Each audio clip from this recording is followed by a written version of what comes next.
All right, let's stay with the voice for a moment. There was a rare, and I'm going to say it's unprecedented, but I'll stand corrected, Sunday sitting of the South Australian Parliament today. You might ask, what could necessitate bringing in a bunch of politicians, public servants and staffers for a 10-minute long sitting? Well, it's South Australia's very own version of The Voice, replete with the welcome to country and smoking ceremonies to show everyone how much the Parliament cares. Well, if you ask me, it was an expensive virtue signal, a complete sop to the woke mob.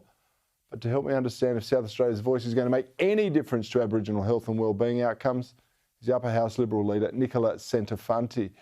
Nicola, thank you so much for your time. What is the point of recalling Parliament on a Sunday for non-emergency legislation? Is this more about political optics and real politics than meaningful outcomes for Indigenous people?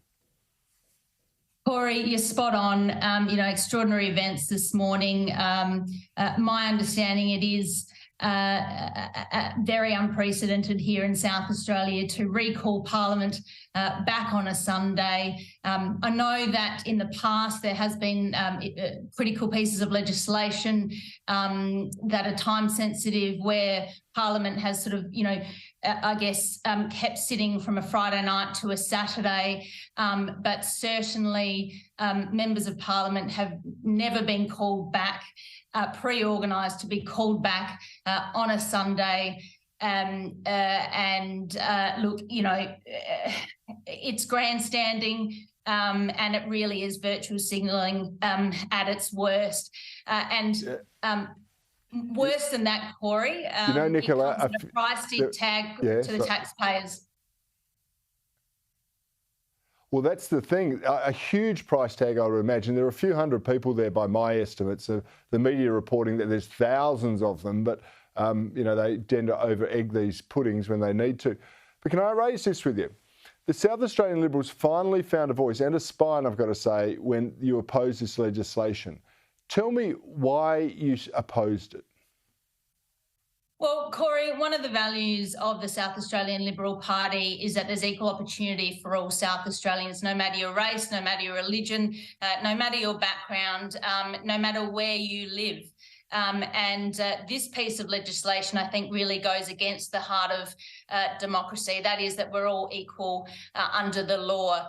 Cory, I think most South Australians, indeed most Australians, really want to see us closing the gap. They want to see better education for Aboriginal communities. They want to see better access to healthcare for Aboriginal communities. They want to see lower incarceration rates. But this piece of legislation will not achieve that. It is a fourth arm of government. It's a fourth layer of bureaucracy. And as you're well aware, Cory, unfortunately, more bureaucracy leads to less outcomes, and I worry, and I'm very, very afraid that is what we'll see: less outcomes for Indigenous communities that need it the most. Yeah, what wasn't lost on me today, Nicola, was the Kaimar. He is an Aboriginal man, apparently. He's saying we need to have this voice to the Parliament in South Australia. An Aboriginal man as the Attorney General in a state, plus other people with Indigenous heritage in the Parliament.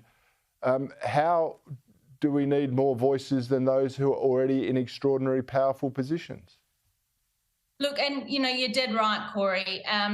We have got we've got the Attorney General himself, an Indigenous man. That is there obviously doing his job, but also, Cory, certainly in my house, we have 22 members of the Legislative Council who are there to represent every single South Australian, non-Indigenous South Australians and Indigenous South Australians. I'm not sure that we need another layer of bureaucracy.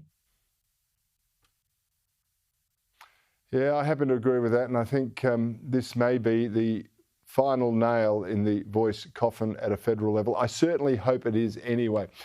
Nicola Centofanti, I'm terribly sorry, but I'm out of time. Thank you so much for joining me for Bernardi. I hope we'll get to have you on again very soon, and good luck with leading the Liberal team in the Upper House.